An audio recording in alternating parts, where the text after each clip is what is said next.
Hello everyone. Today I just wanted to share with you one of my latest, I've been doing it for maybe the past year or so, just playing a lot with flowers for the top of the head. And I'm calling it flower crown, not as crown as in crown that is like the royal, the ring that you put on your head.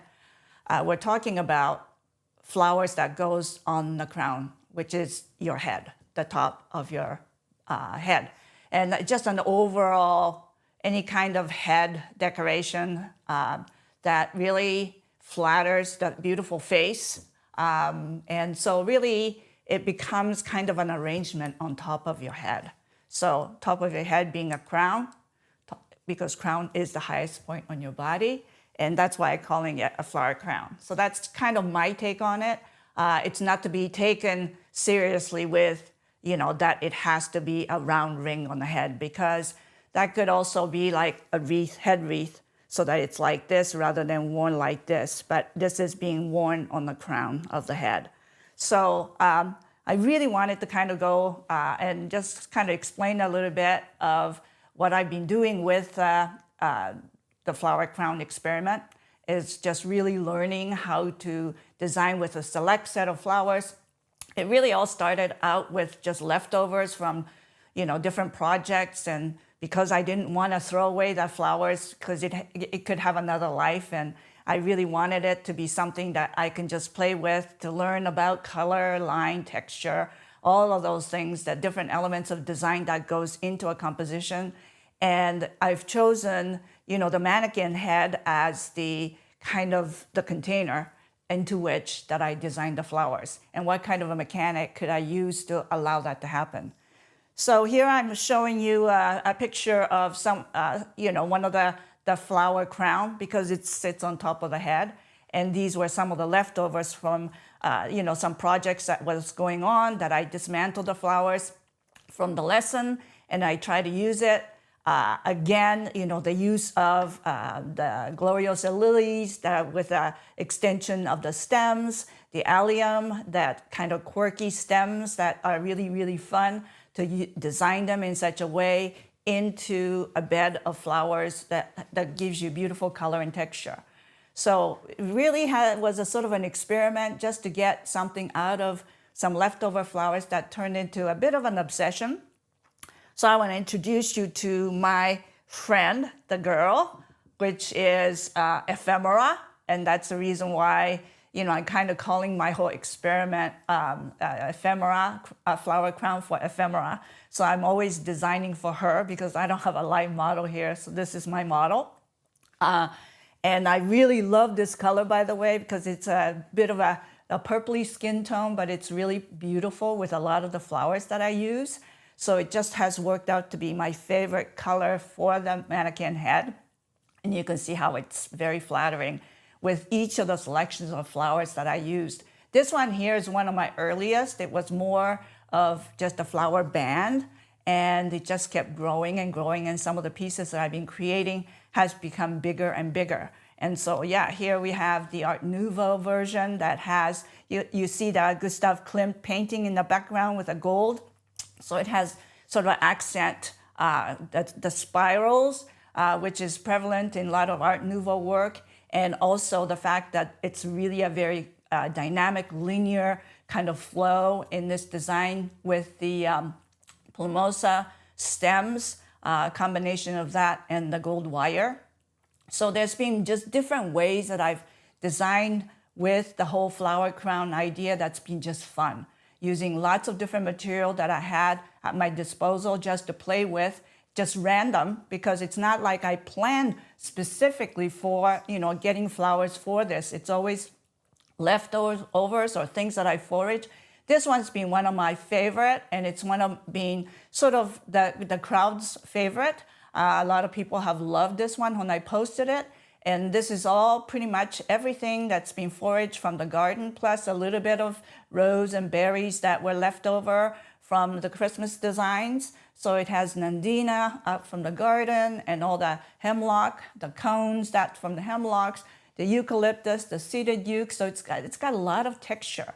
So this is really a much more of a study of texture rather than about color. I mean, color is definitely secondary, but it's really about texture and line.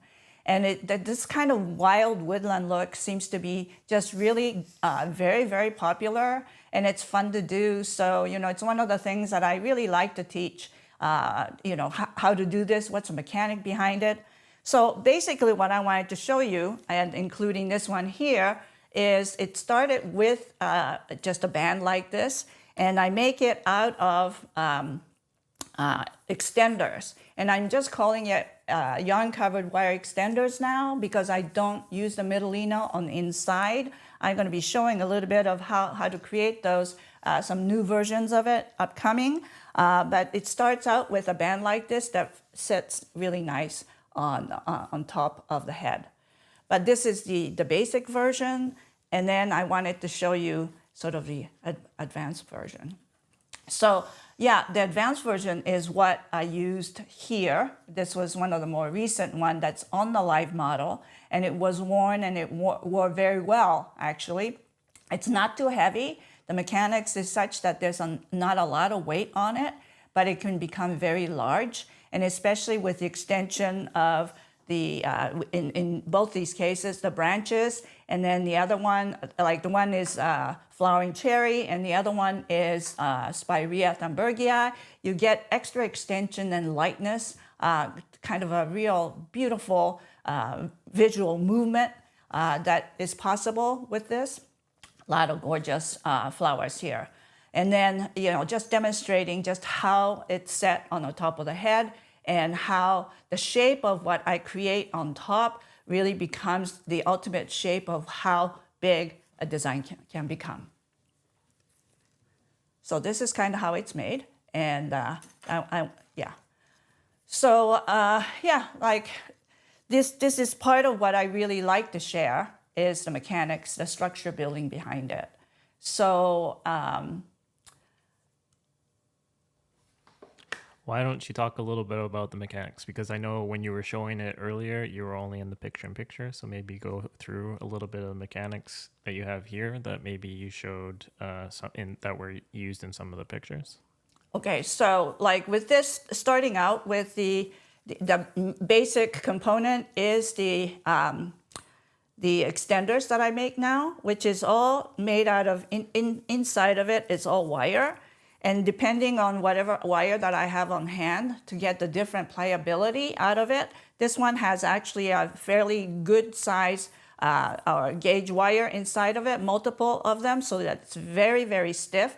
I mean, it holds its shape beautifully, and that's kind of what you want as much as possible when you're using it as part of the structure building, so that when you actually attach stems to it or branches to it, that it holds up so it doesn't flop. So, before when I used to use a middlino inside, it made it fatter, and that was my intent in those days. But today, I'm really more looking for the pliability and the weight that it can hold, because then I'm able to then shape it into something like this by, bending it and attaching it with bind wire to create bands first, and then to that. So to this, I could actually add on more in more spots so that you can get a little bit more taller crown out of it.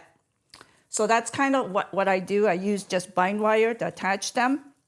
And so it's all about just bending, shaping, and to create the kind of the template that becomes the shape, the form that you're going to get at the end. So that's kind of how this is created. It's made out of, and this is how I make them, like this. Just have it all rolled up, all different kinds of yarn. The reason why yarn is because it's moisture retentive. So when you mist the flowers that's on it, it actually absorbs the moisture and keeps the flower fresher. So when you do the hydration process overnight to keep it cool and refrigerated, after you've either glued or designed into the structure, it makes it last longer so that the moisture retention quality is really good.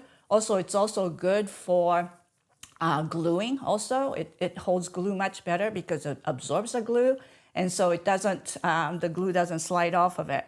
So I just have all different kind of sizes and thicknesses so that I can create ultimately some of the more interesting shapes that you can get at the end of all this.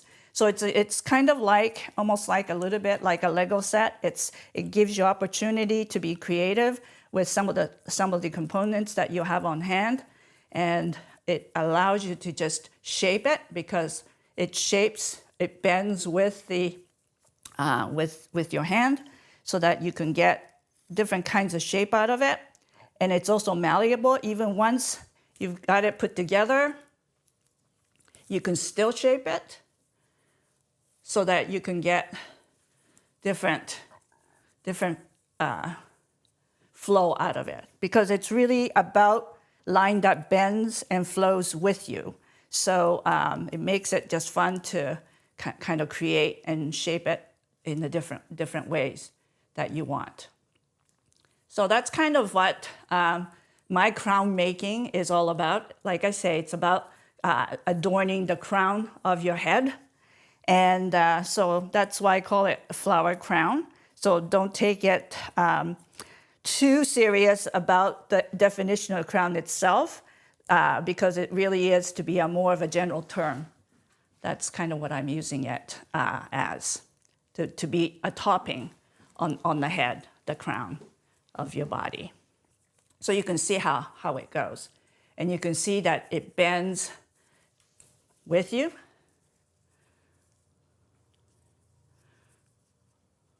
So that you can get, it's almost like you can almost make a headphone out of it, couldn't you?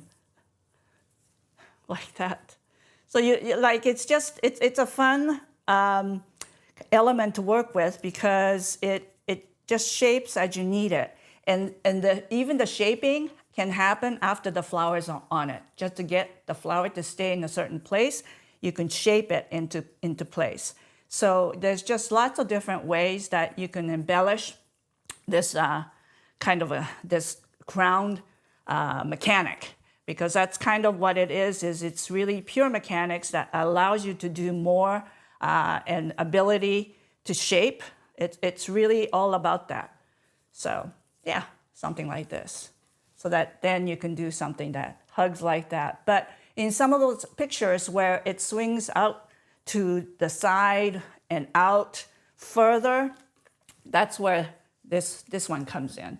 And you can see how it has a band and then kind of a crown on the band, kind of as a backstop to any kind of stem insertions, and also so much gluing surface for anything that is designed as a glued element. But you can see that these are nice and stiff, so that like if there's any kind of a vine that you want to extend out, it can be held out and flow through there, as you can do over here as well. So this is how you get a much grander flower crown. And what's that base structure there that you have that helped create that more deluxe crown? The deluxe crown is made from, it's actually a doubled 1-inch flat wire. The one layer is too thin, it needs double. And so it's doubled and it's nice and thick and shaped into, so it fits on top of like this. So you can see how it actually fits nicely on top of that head. And then across the top of it is actually foam core that's been cut out to fit exactly to that contour of the head. And they're all wrapped with yarn and overwrapped also with bullion, so that like if any part of it gets loose, it won't unravel completely. And it is glued in several spots also, the yarn to the foam core yarn to the flat wire as well, so that it can, so it won't unravel if you should have a little accident, slip or something, and the yarn gets cut. But in most part, it just becomes a very sturdy structure to which then you can design. But this is the one that I would use to do some of my deluxe pieces. And I build out even on top of that with floor taped wire extenders, so that it actually has even more finer kind of tendrils and also finer like spirals to be able to fit material into, but also to make things stay in place because you have a wire that can wrap around the stem to make it stay in particular position. So that's kind of how this is made. It's really, like I say, it's become a bit of an obsession because of the fact that I always have a little bit of flowers here and there and some out of the garden, and I just feel compelled to make something out of it and always come back to working with, and I'm calling her now Ephemera. That's why anytime that, when I post, I say it's time to flower Ephemera because that's what I've named her. And Ephemera, of course, is something that is kind of fleeting, something that's beautiful but only lasts for so long in that beautiful stage. And to showcase it at its best, at its peak, the flowers at its peak, and to be able to get something wonderful, a composition out of combination of flowers, is always my intent, and always becomes kind of a lesson for me, myself, to combine some flowers, combinations that I've not used before, or I don't dare to use because I didn't think that the colors would go together, the form would go together, but I challenge myself to see if it does, and if I can make it work. And so it's a really kind of a little bit of problem-solving challenge that I put myself into, and I find some new discoveries of combinations that in this process that has made it more enriching for me. It's just a good lesson overall. So basically what I'm doing is using the head as a vessel, and then this way also I can see how much can it bear, like what's the proportion, ideal proportion, what's flattering, what's the balance? How do you balance the flowers on this, on top of the head? Because that is really a challenge. And so again, a great lesson in different principles of design. So I've really enjoyed it. It's been a good teacher for me that I learned from. So I'm hoping that in sharing some of the things, conversation that I'm sharing with you right now, give you some indication of the fact that there's a lot of things that you can learn from this process. All right, so that leads us to, and I'm glad we had a question that brought this up. So from Hiawatha81 asking, hi, is there a course or tutorial on how to create these mechanics in actual crowns?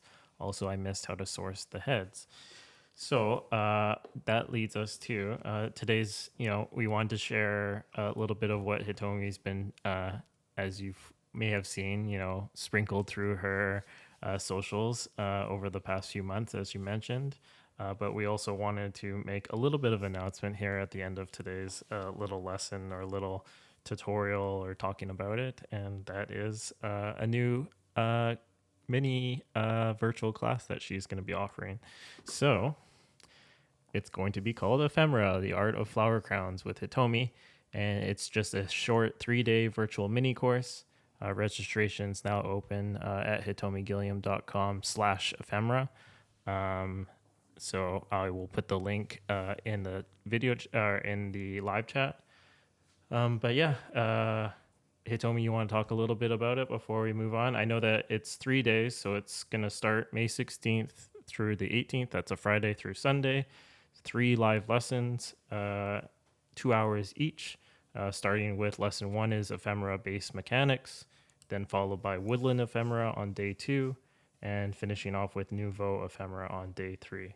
So students will learn, a myriad of all the different techniques and mechanics that will set you up to then create your flower crown. Right. So, it's really a quick and easy kind of 3 days, a couple hours each. And I'm just going to walk you through how I do it, like Colin mentioned. Day 1 being mechanics, because it's really all about mechanics. Mechanics allows you to do a lot more than when you don't have it. It's like a hand-tied bouquet. You get a nice, beautiful spiral hand-tied bouquet that's beautiful. But when you add a little bit more extra element in techniques and mechanics involved, it becomes a little bit more interesting and complex and gives you abilities that's beyond just the basics. And so, I'll start with the basics, like with that kind of a headband kind of thing, so that without that real crowning part first.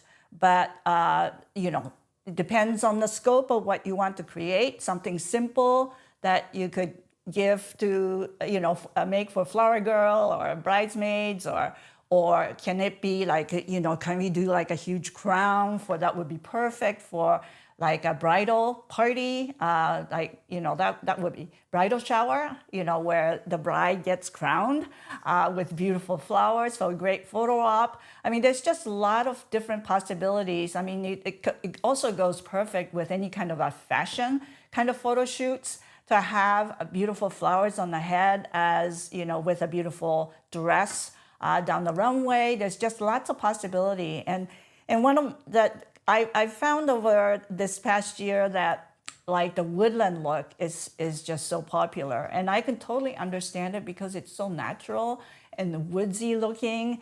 And it also is all kind of gathered forage material in and around the garden and just in the woodland trails like cones, a little bit of moss, lichen, all of that. And that really in that experiment, it's all about line and texture. And it's such a wonderful lesson to learn that you can make such beautiful things out of things that you simply collect. And so there's that version of the woodland version of it. And then the second one is the nouveau version. Nouveau is just a coin term that comes from Art Nouveau, but nouveau as in just new ways of doing things. But it does have the element of beautiful line, because Art Nouveau is a lot about line, the visual flow of line in the design, but it's a little bit more lush in the way we'll be flowering it. It'll be flowered. So whatever selection of flowers that you select to use in that particular one, there's a little bit more flowers involved. So whether it's from your garden collected, or you go to the grocery store and buy a little bit of flowers, or you're a flower shop and you have a lot of selection of flowers left over for the weekend, like you can use anything. And that's the whole best part of it, is you don't have to plan it to be a certain way. You want it to be with what you have. So that's the fun of it. And I think that's why I'm hooked, because it's not a requirement that I have to go out and get something for it. I can just simply collect things and try different things, because you can even use like dried material. We have a lot of things as florists, just kind of hidden here and there that we haven't used, that we've collected, that we will use it one day. So all of that also can be used.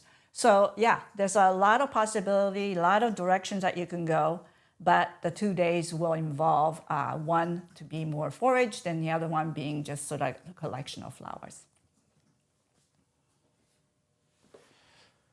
All right, great. So hope if you're interested at all in kind of some of the things that Hitomi shared, or what you've been interested in, what she's been posting lately, please feel, or we'd love to have you in May. As I mentioned, you can register at hitomigilliam.com/ephemera. We want to make it super affordable since it's a mini course. So it's actually $59 Canadian, which for those Americans with us translates to just over $40. And you get lifetime access to all the recordings and all the content from the class. So hope you can join us. Yeah, no, I think it's going to be fun. And like Colin says, it's all recorded. So if you should miss because of the timing, so don't if worry, it doesn't work even for you. though it's, Friday, Saturday, Sunday, we made it so that, you can get through it really quickly if you are watching them live. And of course, just like this, we take live chat throughout each lesson. So it allows you, if you can make it live, to, ask Hitomi questions during the sessions, during the lessons. But if you can't make it for one, you get full recordings immediately after they're streamed. So, and again, as I mentioned previously, you get a lot, lifetime access to all those recordings. So, yeah. And I'll be providing a product list of like supplies that you might have in advance. Yeah, including, I know we had that question about how do you source the heads, and we'll be going over things like that. But, just to answer that today, this particular head that Hitomi has, we haven't been able to find sources other than our local source. But, generally, like we bought it at our local merchandising store in display store in Vancouver, and they have a wide variety of mannequin heads. Including the very inexpensive styrofoam, which is really Exactly, yeah. perfectly fine. In fact, the styrofoam one is fun to use because you can pin things into it. Yeah. to And for make it those of stay you in wondering, place. this is actually a white one and we painted it that color. So, Yeah, you know, if you're wanting one kind of like that color Hitomi's, or you like a particular color, you know, it's really easy to just buy a white one and paint it and make it look nice. We actually just touched it up yesterday. So, yeah. Yeah, it's really a fun project. And so I hope you can join me and each day we'll kind of do step by step and you can follow along because you'll have the supplies ahead of time and know what is needed. So I think it's going to be fun. You'll be able to sort of design along with me as I'm doing mine. So I think that way you can just sort of follow and enjoy the process because it really truly is a very fun project. And I think you'll love it. You know, if you have teenage girls or even like children, kids, young girls, I mean, they're going to love it that you're going to come up with these fabulous flower crowns because people just love wearing them and taking pictures. All right. So, hope to see you all next month. Until then, stay tuned. Yeah. All right.